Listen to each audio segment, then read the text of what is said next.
आत्ताई हरिभक्तीपरायण योगीराज महाराज गोसावी यांना विनंती करते की त्यांनी आपलं मनोगत व्यक्त करावं.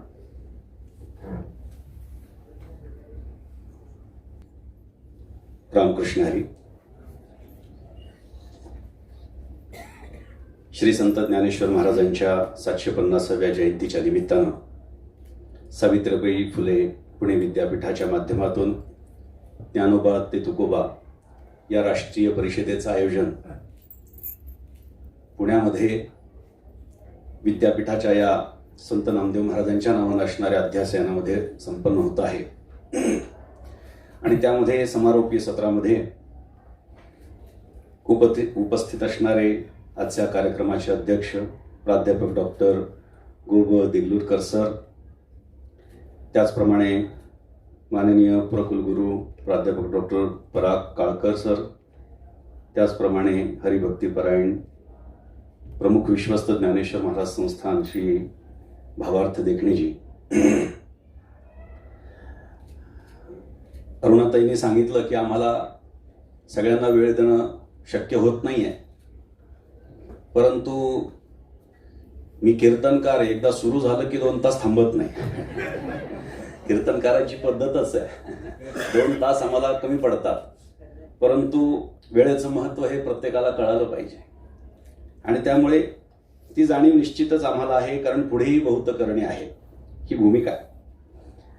माझा आणि पुणे विद्यापीठाचाही काही संबंध आहे तो असा आहे की साधारणतः काही वर्षांपूर्वी पुणे विद्यापीठामध्ये माझं MA तत्वज्ञान पूर्ण झालं आणि PhDच्या साठी प्रयत्नच आहेत. नवले सरांना माहिती आहे. काही ना काही कारणानं PhDचं काम थोडंसं लांबत गेलं, पण असो,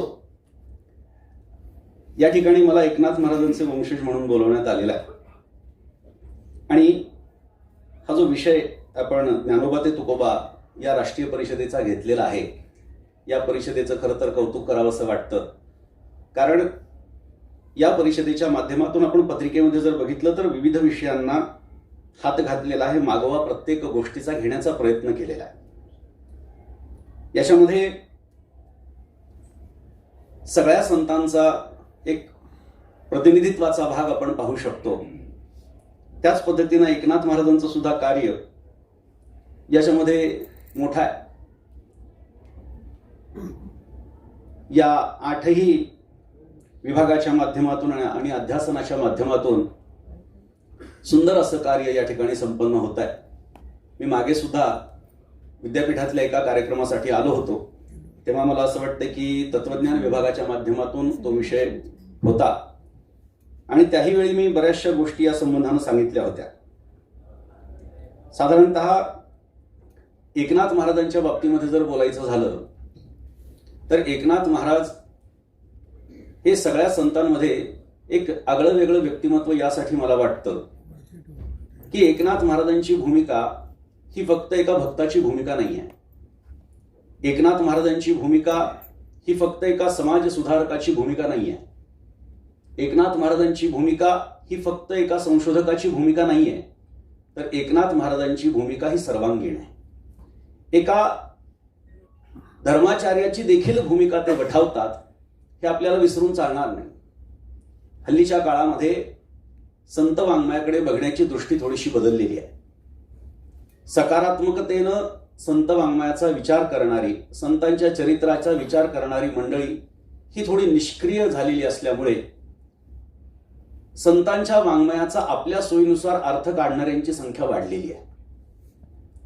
त्यामुळे अशा प्रकारचे कार्यक्रम हे होणं अत्यंत गरजेचं आहे.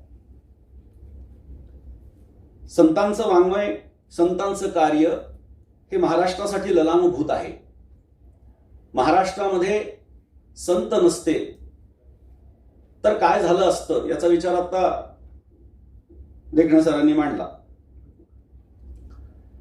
वारकरी संप्रदाय हा अनादी काळापासून चालत आलेला आहे, ही गोष्ट आपण लक्षात घ्या. मी येण्याच्या आधी आदरणीय मोरे सरांनी या विषयावरती निश्चित विस्तृत प्रमाणामध्ये चिंतन मांडलं असेल की ज्ञानदेवे रचिला पाया, म्हणजे ज्ञानेश्वर महाराजांनी काही वारकरी संप्रदाय सुरू केला असं होत नाही. वारकरी संप्रदाय हा ज्ञानोबारायांच्याही हजारो वर्ष आधीपासून चालत आलेला आहे. पांडुरंग परमात्मा जर का 28 युगांपासून विटेवरती विराजमान आहे, तर वारकरी संप्रदाय सुद्धा किमान 28 युगांपासून आहे असं आपण म्हणू शकतो. मग ज्ञानदेवी रचिला पाया म्हणजे काय? तर ज्ञानेश्वर महाराजांनी वारकरी संप्रदायाच्या तत्वज्ञानाची बैठक घालून दिली. म्हणजे पांडुरंग परमात्म्याची वारी करणं आणि त्याचं नाम घेणं या व्यतिरिक्त एखाद्या संप्रदायाला वाढण्याच्यासाठी म्हणून स्वतःचं एक स्वतंत्र तत्वज्ञान असणं गरजेचं आहे. आणि हे तत्वज्ञान ज्ञानेश्वर महाराजांनी सर्वप्रथम दिलं ते श्रीमद भगवद्गीतेच्या टीकेच्या माध्यमातून. त्याच्यावरती प्राकृतामध्ये लिहिलेली जी टीका आहे, जी ज्ञानेश्वरी, जिला भावार्थ दीपिका आपण म्हणतो, अनेक नाव आहेत तिचे, या तत्वज्ञानाच्या माध्यमातून वारकरी संप्रदायाचं तत्वज्ञान हे आहे भगवान श्रीकृष्णानं उपदेशिलेलं तत्वज्ञान. याचा अंगीकार वारकरी संप्रदाय करतो हे ज्ञानेश्वर महाराजांनी सर्वप्रथम सांगितलं. पुढे एकनाथ महाराजांनी श्रीमद भागवताच्या 11 स्कंधावरती जी टीका लिहिली ती भगवान श्रीकृष्णाने उद्धवाला केलेल्या उपदेशावरच आहे, जिला आपण एकनाथी भागवत असं म्हणतो. म्हणजे भगवान श्रीकृष्णाचं तत्वज्ञान हे वारकरी संप्रदायाचं तत्वज्ञान आहे. मग आता भगवान श्रीकृष्णानं ज्ञानेश्वरीमध्ये म्हणा किंवा 11 स्कंधामध्ये अनेक प्रकारचे विषय मांडलेले आहेत. मग पुन्हा प्रश्न निर्माण होतो की वारकरी संप्रदाय हा अद्वैत तत्वज्ञान मांडणारा आहे का द्वैती आहे? पण वारकरी संप्रदाय हा समन्वय साधणारा संप्रदाय आहे. वारकरी संप्रदायानं कायम समन्वय साधलेला आहे. मग शैविझम असो किंवा वैष्णविझम असो, याच्यामध्ये आपण बघा पूर्वेच्या भागामध्ये, उत्तरेमध्ये जर आपण बघितलं तर मोठ्या प्रमाणामध्ये आपल्याला विष्णू भक्ती पाहायला मिळते. आणि दक्षिणेमध्ये जर आपण गेलो तर दक्षिणेमध्ये आपल्याला भगवान शंकराची उपासना पाहायला मिळते. म्हणजे या उपासना पद्धतीचा जर आपण विचार केला तर महाराष्ट्र आपला मध्यावर आहे.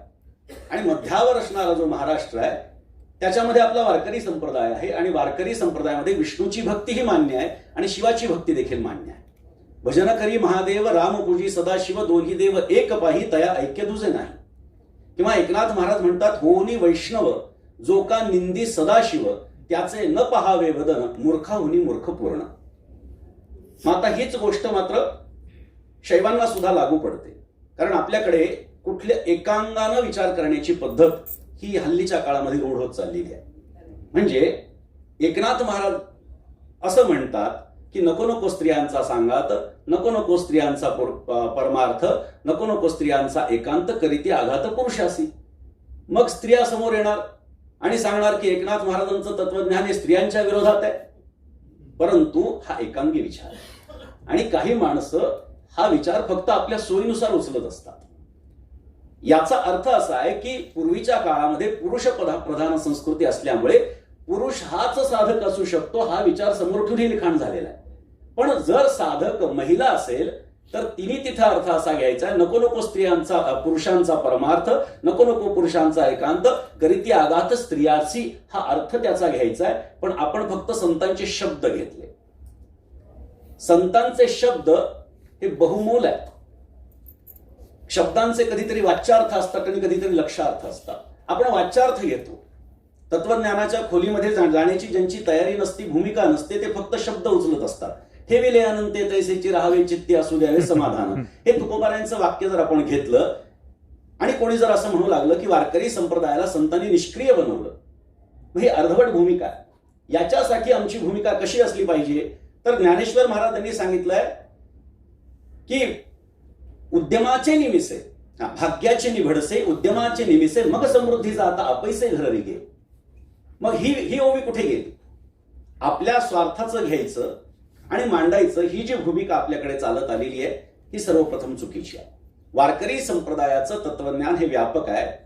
वारकरी संप्रदाय हा भारताच्या मध्यावर्ती आहे. त्यामुळे उत्तरेतली विष्णू भक्ती आमच्याकडे आहे आणि दक्षिणेतली शिवाची भक्ती आमच्याकडे आहे. वारकरी संप्रदाय हा मध्यावर्ती आहे. त्यामुळे त्याच्यामध्ये द्वैताचाही अंगीकार आहे आणि अद्वैताचाही अंगीकार आहे. जिथे दोन गोष्टी आहेत तिथे द्वैत आहे आणि दोन्ही गोष्टी किंवा एकापेक्षा जास्त गोष्टीचं एकत्रीकरण म्हणजे अद्वैत आहे. मग अद्वैतही वारकरी संप्रदायामध्ये आहे आणि द्वैतही वारकरी संप्रदायामध्ये आहे. मग त्याची जुळणी कशी करायची, मांडणी कशी करायची? तर याच्यासाठी एक श्लोक अत्यंत महत्वाचा आहे. मधुसूदन सरस्वतींचा. माझ्या दृष्टीनं हे त्या दोन्ही तत्वज्ञानाचा संगम साधणारं वाक्य आहे. त्यांनी असं सांगितलंय, भक्त्यर्थम कल्पितम द्वैतम अद्वैतादपि सुंदरम. भक्तीसाठी कल्पिल्या गेलेलं द्वैत हे अद्वैतापेक्षाही श्रेष्ठ आहे.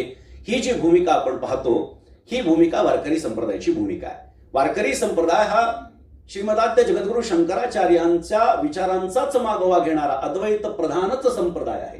पण याच्यामध्ये भक्तीला सुद्धा प्राधान्य आहे. आणि त्यामुळे ज्ञानोत्तर भक्ती ही वारकरी संप्रदायानं मान्य केलेली आहे. मग दोन्हींचंही एकत्रीकरण, अनेक गोष्टींचं एकत्रीकरण आपल्या महाराष्ट्रात आहे. म्हणून महाराष्ट्रामध्ये वारकरी संप्रदाय हा समन्वयवादी संप्रदाय म्हणून ओळखला जातो. वारकरी संप्रदायामध्ये समन्वय, अगदी लायटर नोटवरती जर सांगायचं झालं तर एकाचं फार सुंदर वाक्य शामध्ये त्यांनी असं सांगितलं की भगवंतानं सौंदर्य वाटायला सुरुवात केली. भगवंतानं सौंदर्य वाटायला सुरुवात केली आणि सुरुवात केली उत्तरेतून. असं त्यांनी सांगितलं की दक्षिणेमध्ये जाता जाता जाता ते सौंदर्य संपून गेलं. दक्षिणेतली मंडळी जर आपण बघितली तर फार दिसायला काही देखणी नसतात. आणि उत्तरेतली मंडळी जर आपण बघितली, स्त्रिया असो पुरुष असो, दिसायला नाके डोळे चांगले असतात, दिसायला सुंदर असतात. भगवंतानं सौंदर्य वाटायला सुरुवात केली, उत्तरेतून वाटायला सुरुवात केली, दक्षिणेपर्यंत जाईपर्यंत ते संपलं. पण भगवंताला असं वाटलं की आपण दक्षिणेतल्या लोकांवरती अन्याय केलाय. मग त्यांनी बुद्धी वाटायला सुरुवात केली, ती दक्षिणेतून. आणि दक्षिणेतून ती बुद्धी वाटत वाटत वाटत वाटत उत्तरेपर्यंत गेले. मला कुठल्याही प्रांताला नाव ठेवायचं नाहीये. आणि ती उत्तरेपर्यंत जाईपर्यंत संपली. बघा तुम्ही, दक्षिणेमध्ये विद्वान माणसं आहेत. दक्षिणेमध्ये विद्वान माणसं, एस राधाकृष्णन, व्ही व्यंकटेशन, अशीच माणसं आपल्याला मोठ्या मोठ्या मुद्द्यावरती पाहायला मिळतात. काय कारण आहे? कारण तिथे बुद्धिमत्ता आहे.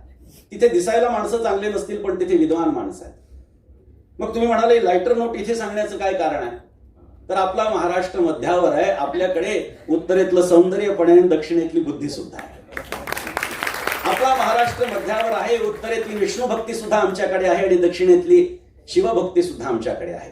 आमच्याकडे अद्वैतही आहे आणि द्वैतही आहे. असा समन्वयवादी वारकरी संप्रदाय आहे.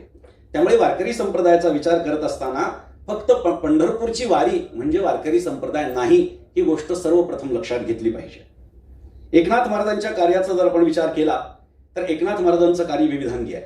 एकनाथ महाराजांवरती PhD करणारी अनेक माणसं माझ्याकडे येतात आणि आल्याच्या नंतर त्यांच्या त्या थिसिसचा विषय जाणल्यानंतर निश्चितपणे आनंद होतो आणि एकनाथ महाराजांच्या आणि बाकीच्याही संतांच्या तत्वज्ञानाचा, त्यांच्या वाङ्मयाचा विचार सर्वांगीण होतो हे लक्षात येतं. आणि त्यावेळी एकनाथ महाराजांच्या सुद्धा जर वाङ्मयाचा विचार केला, मला एक वाक्य सांगायचं, मी आपला थोडासा वेळ घेतोय पण मला असं वाटतं पहिली 3 भाषणं त्या ठिकाणी रद्द केलेली आहेत आणि म्हणून आपली अजून 2 मिनिटं मी घेणार आहे. त्यामुळे आपल्या वेळेला काही बाधा होणार नाही याची मला खात्री आहे. पूर्वीच्या अभ्यासकांनी एकनाथ महाराजांचं फार यथार्थ वर्णन केलेलं आहे.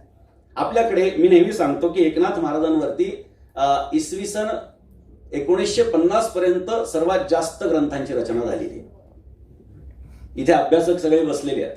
एकनाथ महाराजांवरती 1950 पर्यंत सर्वात जास्त ग्रंथ जर कोणावर रचल्या गेले असतील तर ते फक्त एकनाथ महाराजांवर रचल्या गेलेले आहेत. कारण त्यांचं वाङ्मय हे विविधांगी आहे.